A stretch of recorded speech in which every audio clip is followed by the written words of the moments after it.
And let's kick it off, Jen.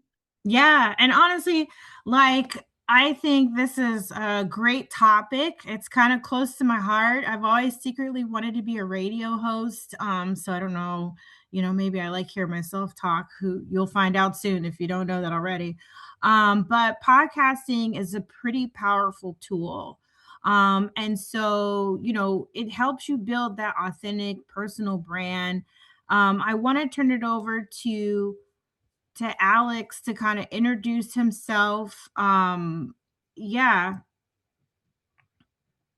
Hi, how's everybody doing? Alex Turkovic, it's nice to see everybody in the room. A lot of you I've actually met before, which is cool. There's some nice familiar faces. So, um, yeah, I'm really excited to chat about this today because a lot of times when I join these kinds of webinars and things like that, I end up, it's mainly to talk about CS and digital CS and AI and all that kind of fun stuff. And for once, I get to join one of these meetings and not talk about that excessively, but actually talk about my second love, which is kind of radio and podcasting and all that kind of stuff. I currently lead CX at a vertical SaaS software company called Belfry Software and doing a bunch of stuff on the side as well, including the podcast. So I'm super happy to be here with you all today. Awesome. Well, thank you. I'll add, and we can move to the next slide. I think Madura, we have like the whole bio slide Oh, for geez. for Alex. Yeah, no, I found it very interesting that you're bilingual in English and German. Do you ever Mhm. do any German podcasting? Yeah, I haven't really. It's Wow. funny. I grew up in Austria, and my dad still lives there, so I'm still fluent, and he and I speak all the time. But I've never. I don't think I. That's where I don't have the. I don't. I have the conversational German, but I don't think I could be a broadcaster in German. Yeah, I don't think I can be a broadcaster in English, but just curious. That just like the fun fact about Alex, the bonus there at the bottom. But Yeah. we're just so excited to have your knowledge and your professional background, and that you're so close to CX. And I think everyone on this call is probably in or has been in CX at some point. And so uh yeah. So I think we can kind of transition into um kind of doing a question, our podcast or die question. So I guess Emily, you want to kick us off?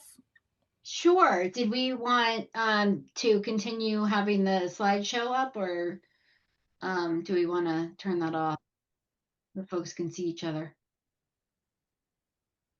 We can Let's stare at my probably, real face and not that yeah, let's horrible headshot of me. the AI generated clear edge. Yeah, no, that's fine by me. Perfect. Okay. Hey, Alex, we're super excited. Jen's already said that, but I know that my team actually leads the podcast at Alteryx, and we connected with you. Mhm. Cecilia Murray is on the call as well.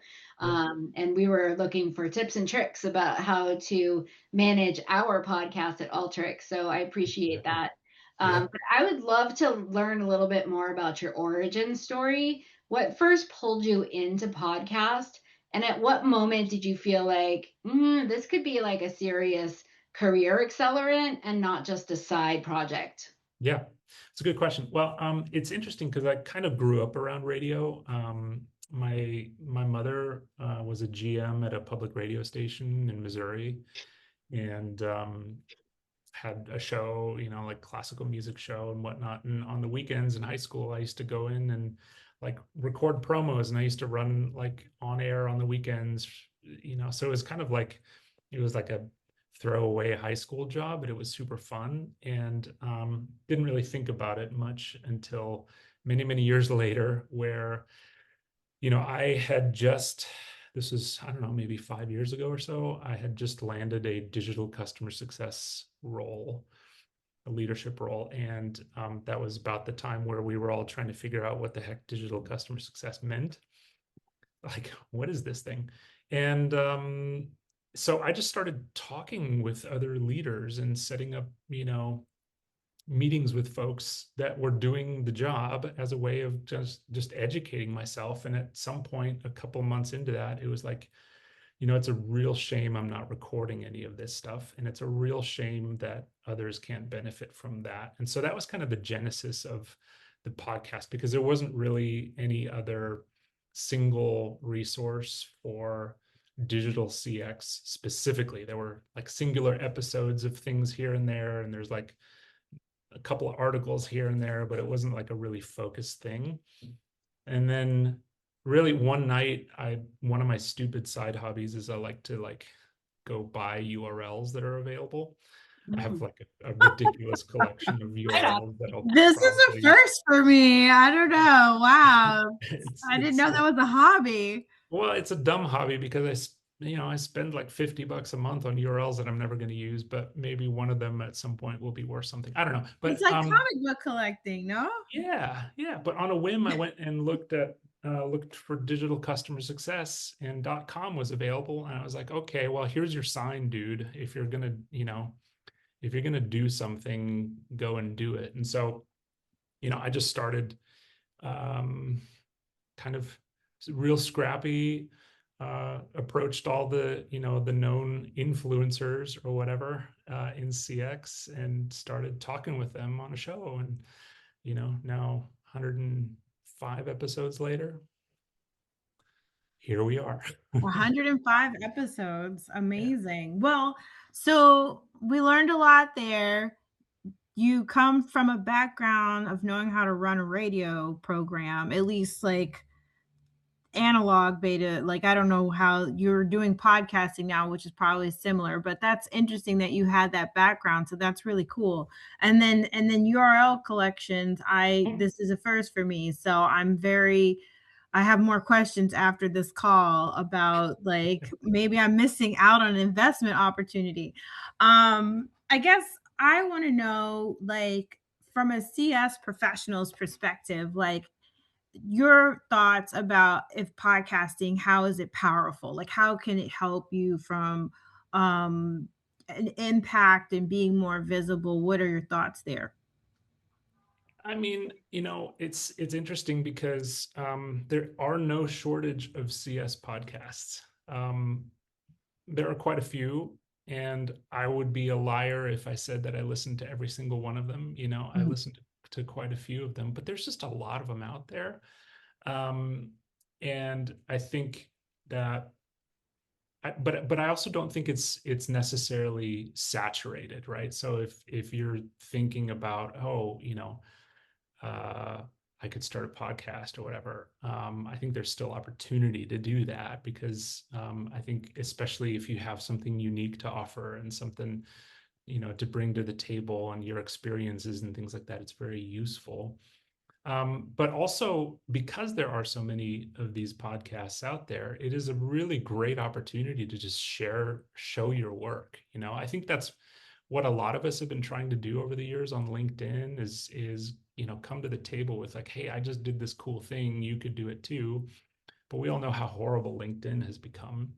And Mm. so, when you think about media that's relevant for CX, especially, LinkedIn is there. There's some newsletters out there. There's communities like CxXchange. Um, but then it's like, we're not going to TikTok for this stuff necessarily. Facebook isn't really super appropriate there as well. So, podcasting is I think is another great avenue to get your stuff out there. And, us podcast hosts are constantly like on the prowl for somebody who's doing something cool that they want to share with the rest of the world. So, Mhm. I think it can be a really great way to just, share. Mhm. I love it. Yeah. So the next question actually Yeah. really is true to my heart, because I'm from New Hampshire and our state motto is live free or die. I don't know if you know that, but I don't know if you stole your podcast or die from that No. very bold phrase. Yep. What does it really mean to you and in today's job market, especially for customer success professionals Yeah. looking to future-proof their careers? I mean, again, I think podcaster die is perhaps a little bit overly dramatic, but I think for me, what it is, it's more of a kind of um, a creed, if you will, for just putting stuff out there. There are so many people who have ideas for these kinds of things, and maybe they go to record this kind of stuff and they just don't hit publish. Like there are probably millions and millions of posts and podcasts and YouTube videos and whatever that were made, but you didn't publish because maybe you were like waiting for it to be perfect or waiting for it to kind of, you know, have all the data that you need around it and all that kind of stuff. And I think, for me, the lesson early on was just hit publish. It's not going to be perfect. Just like publish, Mm, get Yeah. yourself out there, whether that's like podcasting or anything else, really. I think related to anything. like that. Thank you. Yeah, there's a creative type of like part of it that you have to release that could be make you feel a little vulnerable, Yeah. but I guess your particular podcast, the like it's mostly like you sharing knowledge and that sort of thing. I guess guesting or hosting, like you've guested on other podcasts, Mhm. for someone kind of early in their career for CS, what are your thoughts about kind of guesting and hosting? And then what gives you like the better ROI, do you think? I've I've learned some interesting things about this um, throughout the journey, because I mean the podcast is roughly 3 years old now, Mm, and when I first started, it was a pretty much 100% interview show. Like every single episode was an interview with a different person, partially because that's why I got into it, right? I got into it because I was meeting all these different people that had interesting things to say, and I wanted to share that. Um, and it was a cool place to start, and especially if you're growing a show, you rely on other people's networks to get it out there and all that kind of fun mm, stuff. But what I learned in that process is that I wasn't getting the uh, I guess I wasn't getting the PR juice for my own knowledge that you think I might have gotten, because I was providing a vehicle for other people to share their thoughts and their knowledge. And mm, I wasn't really sharing my own thoughts and knowledge or my own experience that I was, the tactical things that I was doing. And so over the course of the show, you'll see kind of if you look back at all the episodes, you'll see a pendulum swing towards many more kind of solo episodes where I'm actually talking about the things that I'm doing and the cool stuff that I'm building or thinking about. And, very recently it's been a lot about like vibe coding and Claude Code and all that kind of fun yep. stuff, because I've been like just going The in circles. code stuff is great too. It's helped me. Yeah. So thank you. Yeah, exactly. So, it was an interesting thing to learn that, like, if you're, I guess, the point is like being really crystal clear with yourself about what your goals are for getting into Mhm, podcasting is very important, because if your goal is just to help educate people and to share and to get stuff out there, which is, probably primarily my goal, then it doesn't mhm, really matter what you do. It doesn't matter, if you're a heavily interview show or if you're like a solo show or whatever, you're accomplishing that. But if your goal is really for PR and self promotion and bolstering your career and your kind of visibility in CX, then probably an interview show is not the best thing to do. But to hang on, to kind of tag on to the latter part of the question as to visiting other podcasts, I think that is an insanely great way mhm, to really bolster your career and your thought leadership. Because I know firsthand of probably 6 or 7 guests that have come on the show who have later told me that, hey, you know, that gig I just got, it was because I was on your show. Wow. Which Mhm. is interesting, because it's a tangible thing. It's not a resume. It's something that you can send somebody and say, hey, look, I can actually speak intelligently about this to my industry. So, Wow. That's Yeah. pretty powerful. yeah. So you're kind of touching on this Mhm. question, the answer to this next question, but I am super curious about it. Having, managing a team of customer success professionals myself, I've been in the industry for over 10 years, actually Yeah. going on 16 years. Yeah.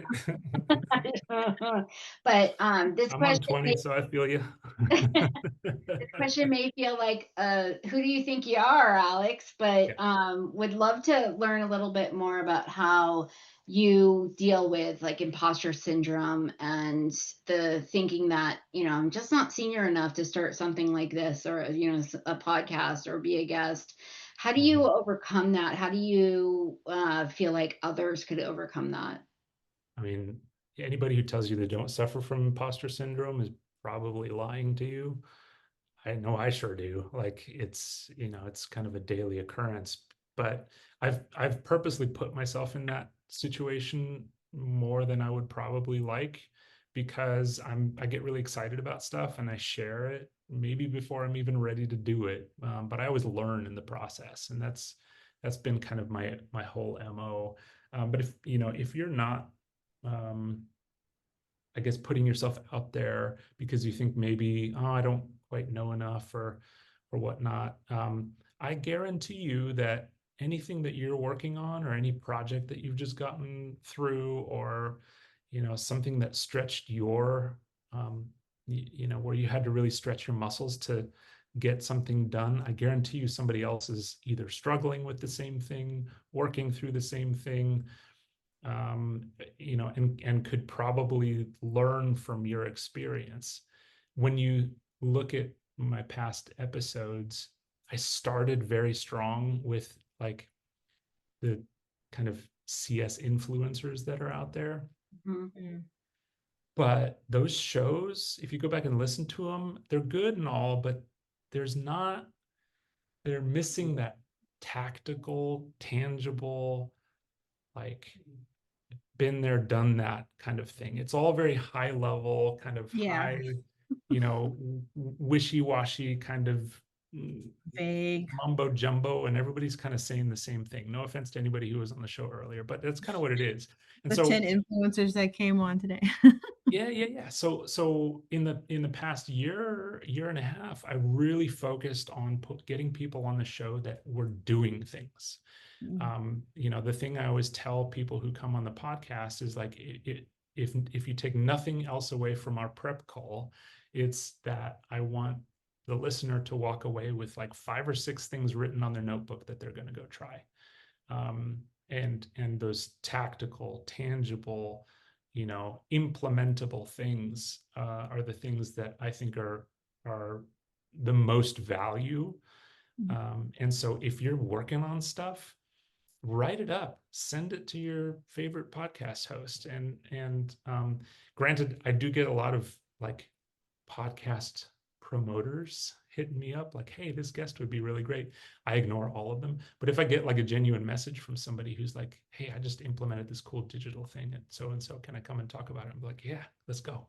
So, There's Uh, podcast promoters? Oh, wow. oh God, it's horrible. I get probably like 5 or 6 emails a day saying, you know, oh, this, VP of sales would be a great addition to your Mm. show, blah, blah, blah. I'm like, you don't know my audience, do you? Yeah. Wow. Okay. So good to know. Watch out for the podcast, the BDs posing as podcast Yeah. agents. Mhm. You mentioned something just now about like, I guess like in the sense of those tactical like conversations with people who are kind of in the the swing of things, and I feel like we're all there. So everyone, again, thank you for your time because I know we're all super busy. Um, but if you're trying to, like, from a practical perspective, you're talking to a CSM or a manager even, and they're really looking to start building their personal brand like this Mhm. quarter. Like they said, look, it's April, and by the end of June, I need to build my personal brand. What's kind of the simplest podcast related move that they should or could make?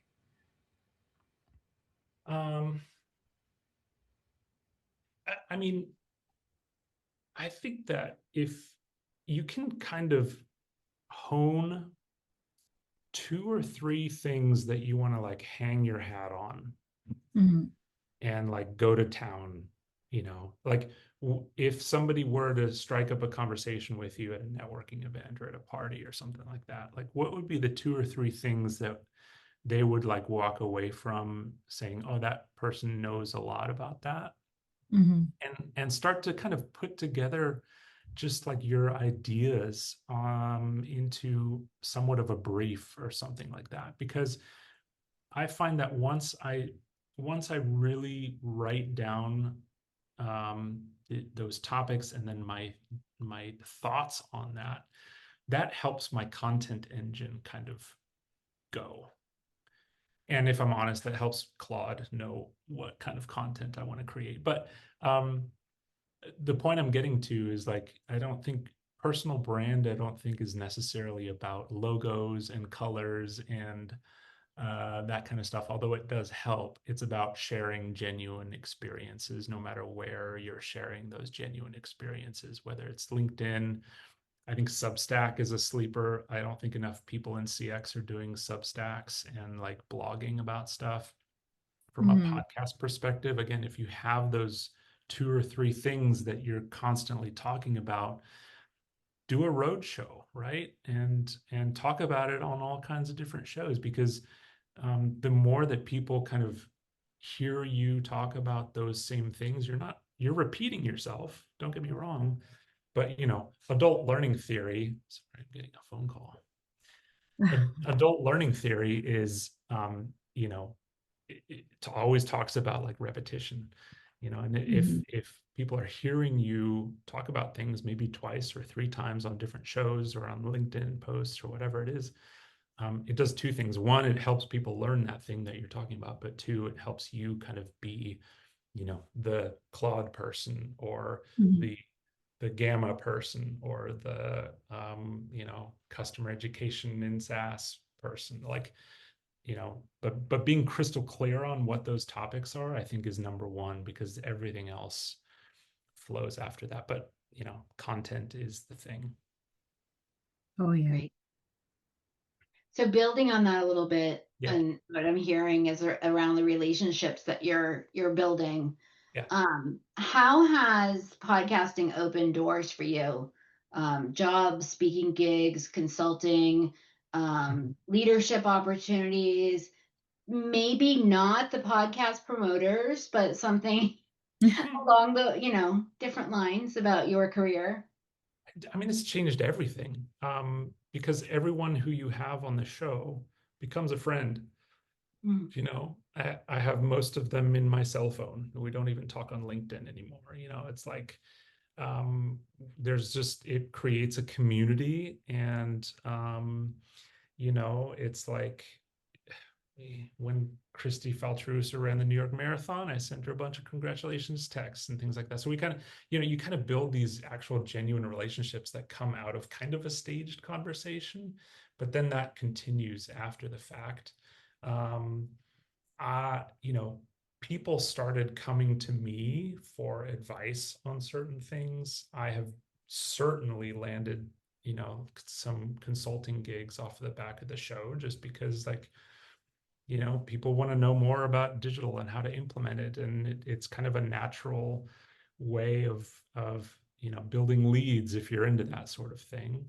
um, the only reason that I'm at Belfry is literally because a connection introduced me to their CEO for a short-term consulting gig, and it ended up being, inroads into a full-time gig at Belfry. So it's like, the really, people always talk about networking and all that kind of stuff, and networking is super important, but podcasting is kind of a cheat code to networking, honestly, because if you have a show and you host a show, it's like a really natural conversation to strike up with somebody who you may not normally talk to. Be like, hey, you want to come on the show and talk about this stuff? And in that process, you get to know them a little bit, and you can foster those relationships. So it's been a really great thing for me, and I probably haven't utilized that network that I've gotten out of it as much as I should have. Thank you. Mm-hmm. So how can podcasting help professionals demonstrate skills for hiring managers that that hiring managers care about, like communication, strategic thinking, and customer empathy from a CS lens? Yeah. Yeah. I mean, it's a really good opportunity to like watch you cook. You know what I mean? Um, Especially for demonstrating something that is, uh, really relevant. And I mean, the thing that always comes to mind right now is obviously the artificial intelligence. And if you're actively working on cool projects with Claude Code or something like that, a podcast is actually a great way to share those kinds of things. Kind of like, hey, look what I built, without, getting into NDA territory, obviously. But it's just a really good way to add kind of that social proof of this is what you say you do, but then you're actually kind of doing it. So I think that's probably one of the biggest things that podcasting helps you do. And from a CS lens, it's, if you're speaking intelligently and from a kind of an experience lens, that just really bolsters the whole story. Nice. So you've talked a lot about what did you write. Mm-hmm. My next question is around mistakes. And is there any like uncommon mistake or stories you have around how you've learned how to do something differently? Anything like that? Well, with podcasting specifically, I mean, one of the biggest mistakes I've seen several times is that, yes, you have stuff to share, but if your quality of audio is atrocious, it doesn't matter. Nobody's going to listen to it. Like, it's just the most painful thing. And that doesn't mean you have to go buy a bunch of equipment or whatever. It just means you have to pay a little bit of attention to your environment and maybe know a little bit about microphones and headphones and that kind of stuff. Like, do pay a little bit of attention to, how the production quality. And again, it doesn't have to be an expensive thing. It doesn't have to be like, really over the top, but it can't be just your, Apple earbuds or whatever. Or if I recorded a podcast in this room, I'm sure it sounds a little bit echoey and it's not great. I wouldn't want to listen to that, quite honestly. So like, paying a little bit of attention to that makes a huge difference. And then I'd say the other thing is consistency. Like, there's a lot of folks who start stuff and then it doesn't really take off in 10 episodes or 10 things or whatever, and then they just kind of stall, and that's fine. you know More room for the rest of us, but the consistency element, I think, is super key. One of the things that's the hardest about especially a weekly show is just that churn and burn, Mm. the edit, the pre-production, the post-production, the LinkedIn posts, the images, the YouTube thumbnails, I mean, it's just like, it's a whole thing. And so, a lot of people don't focus on, or a lot of folks don't really look at it from a realistic side. They think, okay, we're just going to record it and then we're going to post it. And maybe that's cool. I mean, that could be a cool shtick if you're not like me and have a lot of filler words and kind of take a lot of weird awkward pauses once in a while. So I rely heavily on the edit sometimes, but not being realistic with the actual effort that's involved pre and post Mhm. production kills podcasts like left and right. So For sure.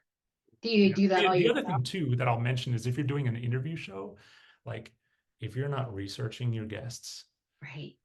it, why even do it? Like research your guests. One of the things I love to do is kind of do some stalking and figure out where they went to school and what they studied and, maybe what volunteering activities they do and pepper that kind of stuff in because it makes it more personal. It kind of Mhm. it relaxes the vibe a little bit, and it helps the conversation just kind of moves, smoothly. Yeah. Mhm. Thank you. Mhm. Um, so the storytelling it can be very compelling. And it's pretty core to podcasting. Just like it is, I think, with customer success. Yeah. I guess in your methodology of storytelling, how can CS pros really turn an everyday customer success experience into a compelling podcast conversations without breaking trust or confidentiality? It's tough because Yeah. I struggled with this early in my career on how to anonymize, just Mhm. conversations and networking, or talking from one client to the other. But in a podcast situation, it can be a little challenging. What's some tricks, I guess, in that standpoint of how you can, not break the trust in your storytelling? Yeah. I mean, from a pure storytelling perspective, one of the things that I focus on with guests is doing a quick prep call. We don't spend a lot of time on it because, Mhm. to be honest with you, I want the interview episodes, to be as conversational as possible. And so I usually provide some talking points based on the prep call and some bullet points. But one thing that I focus on with the bullet points is telling that narrative arc, and trying to tease out like what's this 3-act play really look like. And then Mhm. it falls on me, the interviewer, to be the facilitator of that story, Mm. and to try to naturally guide whatever the guest says to that next point. And that's something that takes repetition and practice because Mhm. it's tough to do. You're trying to think 5 steps ahead of the conversation, but at the same time, you have to listen incredibly intently to what the person is actually saying at Right. that moment because you're looking for that tie-in into that 5th step ahead. It's exhausting, but the payoff when you get it right is like is super great. With the solo shows, I think about that similarly. I don't script anything, but I do kind of bullet things out so that I can Really? set things up. I can Yeah. talk about the meat of it, and then I can wrap things up nicely. So Mhm. again, creating that story arc. To your point about confidentiality and all that kind of stuff, it gets tricky with especially guests that are part of large organizations. Like there are several interviews that I haven't been able to publish just because, um, They share too much. well, not necessarily, just the organization isn't open to employees kind of being on podcasts and Yeah, Mm. have representing to get a the media work that they release. do. Yeah. um, NVIDIA especially is like horrible about that. But like there are some that are incredibly closed off. There's some that are like, do it, share, out there. Mhm. So it is always a really good thing to make sure that your guest and you have a mutual understanding about what the borders are, and also if they need to, that they've gone and ticked the boxes with marketing. Some have had to go to legal, but most just go to marketing and get clarity on what the do's and don'ts are. So I it's don't You're making me nervous now. I don't think I talked to my marketing department before I maybe I need to. I know we're like coming the last quarter of the hour. I guess I Mhm. kind of want to give the audience who's been listening so intently, an opportunity to ask their questions too. So Sure. like for those that are on the call, if there's, and let me just take a look in the chat too. Oh, I see Maduris put a question here. Mhm. There are a couple questions. Yeah, let's go through maybe let's see. Jennifer asked, hi, beautiful name, Jennifer. I'd love to know how things have changed for you in planning your content in the last few years. I was actually thinking that too. So it's a great question. Yeah. Um, I think the big thing that has changed is I'm slightly less like kamikaze about stuff. I used to just kind of like go for broke, and if it was on my mind, I would share it. I try to be a little bit more methodical about when to talk about certain things, and look at it in context of like episodes and where things kind of fit in nicely. But then also if there are some really timely things, I'll talk about them.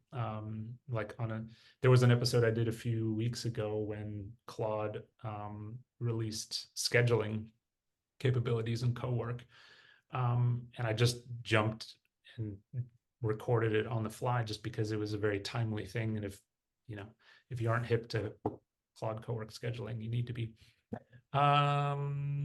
So I guess to answer your question, the planning comes partially in like guest schedules and recording interviews, and it just kind of naturally falls into place. But then whenever I do like solo episodes, I try to be a little bit methodical about, I'm going to put this, guest here that's maybe customer education heavy. And so I might follow that with like a solo episode on something that's maybe tangentially related to customer education, kind of try to build themes. Not that people like go and binge listen to my episodes. I don't think that happens. I don't know. The other thing too is like you get zero telemetry or kind of data from podcast platforms. It is like the Mm, worst thing. So, I would love to sit here and tell you that a lot of my content planning happens because of the data that I get from it, but it's like sparse. So, no. okay. We have another question in the chat, and after this one, you guys can just unmute if you have questions. But Madura asks, are there specific habits, preparation methods, or communication techniques that help guests stand out from others, and what takes them from the usual podcast guest to a great one? I probably should have thought about that before. Yeah, yeah. Thank you for asking that. That's a good question. You know, I think the biggest impact to making somebody sound good on a podcast is making them comfortable. Because I would say 80% of the guests that I've had on were trepidatious and nervous about coming on a show because it is exposure. It's very vulnerable. Mm. Also, the way that I do it is I don't necessarily script out the questions I'm going to ask. They know roughly where we're going to go, but I set the expectation very clearly that, hey, we're probably going to go on some tangents, and I hope you're okay with that. But I spend a lot of time just trying to make them feel comfortable in their seat, and also to build trust so that I do not, or so they don't, so they don't feel like I'm going to like steamroll them or guide them into some direction that they don't want to go, and those kinds of things. So I think really the biggest impact is just like trust building and making people feel comfortable in seat. Um, I Where it gets contentious sometimes is if they're not giving me the meat of the topic, I'm going to go a layer deeper. And if they still don't give me what I want, I'm going to go a layer deeper. And it gets kind of weird and awkward sometimes. And I'll be honest, there's a few episodes I haven't released because they're just kind of snoozers, and I'm not going to do that, right? So that gets a little tricky as to how you communicate that with somebody. It's like, but I don't want Yeah. to put out snoozy content. Yeah. Yeah. sometimes it's all about the clip too, Yeah. just the Oh, little sure. 10-second social media clip. And Yeah. then, Yeah. um, any questions from anybody on the line?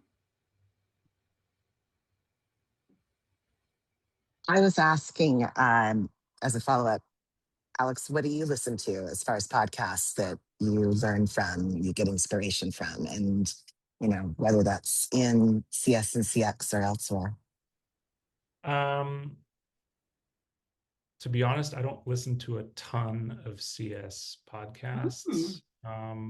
I do on occasion, but I the echo chamber is strong enough to where I don't mean this to sound vain, but like I don't get enough value out of a lot of them. But what I really try to do is pay attention to the tangential circles. There are a few like revenue related podcasts that I listen to. There's a bunch of AI podcasts that I listen to. Everyday AI is awesome. It's like a daily AI brief. And that's kind of how I keep tabs on everything that's coming out on a daily basis. And that's been really important for me. Stylistically, I pay attention to a lot of the kind of NPR, Planet Mhm. Money, How I Built This kind of podcasts because they're really good at storytelling, and that I'm a fan of that kind of narration style. So I try to hold that in just from a listenability standpoint and a production value standpoint. So yeah, I think that's about it. Then I listen to some stupid like personal interest podcasts too that are just horrible, but they're fun. So Like what? Don't there tease us. there is a podcast that is all about ferry pilots, called what is it? Nomadic. Forget, but it's basically by these pilots who all they do is like they ferry commercial jets when they go in and out of service that the airlines aren't using anymore, that go into storage or whatever. And so they have these weird, wild stories to tell. But I'm tangentially interested in aviation, so I listen to that quite a bit. I'm a big drum and bugle corps fan, so there's some like DCI podcasts that I listen to, and so, personal interest stuff. But I I'm don't take a interested lot in of this inspiration from those necessarily. Harry Pilot podcast. What's it called? I need to go look at it. It's Oh, I don't even know where my phone is. Oh, here it is. that's okay. I don't want to take away. I just didn't know they had one, but that's There's a awesome. podcast on everything. Yeah, Absolutely I everything. don't know if anyone on the chat or in the call has any like podcasts that they highly recommend or anything like that. It's called Cockpit Casual if you're interested. Whoa, look Mhm. at that. For the name, let's go. Yeah, good name. Anybody out there have My a First podcast? Million, that's a good one too. That's a good call out. What My is? first what? My First Million, that's a great one. Ah, Diary okay. of a CEO is another good one.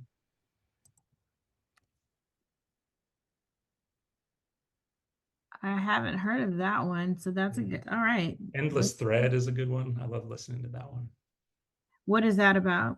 It's like every episode is about a Reddit thread and some just weird thing. And so they just go deep into a single Reddit thread and do a bunch of research on like what's actually happening in very weird places of the internet. Oh wow. All right. Interesting. Mhm. And then you also video while you're podcasting. Yeah. Like what's the choice there? Like what yeah, The that's a choice big the choice is a one I wish I didn't have to make, really, Mm. because video adds just insane amounts of complexity to the whole process. And it's almost not worth it, because if you look at my YouTube views, it's like it doesn't exist. Like 99% of my listeners are not on YouTube. Wow. They're There on are two Spotify. reasons. Yeah, Yeah. but there are two reasons why I do video. The first one is probably a little bit more obvious, is because I get those little clips and I can post those clips. I can get a little 30-second goodness out of an episode and post it on LinkedIn. I have a TikTok, I have a YouTube and shorts and all that kind of stuff. So that helps from just a micro content perspective. The other one, though, is if you think about YouTube being owned by Google, there's really strong evidence that Gemini's knowledge bank is largely trained on YouTube. Period. Interesting. Yeah. And so I might get 10 views on a video, which is fine because everybody's listening to the content, but I'm training Gemini. And I've done some very specific kind of searching and researching on Gemini to know that actually that is the case, because a lot of the content that I publish, if I go a week later, search for something very specific in Gemini, it'll pull that up as a source. So there's something to be said for SEO and AEO, as they now call it. So AEO, what does that stand for? AI or Ah, AIO, I guess it's AI optimization. okay. Yeah. Anyone else have any other questions? Oh, a few favorite podcasts. Oh, yes. Everything Everywhere. Nice. That's a good one. Acquired is a good one. Acquired is a really good one. I love that show. I don't know Plain English or Hard Fork. To check those out. What makes a good podcast for you? Storytelling, listenability. Mm. I don't. As soon as I know somebody's reading something, I'm out of there.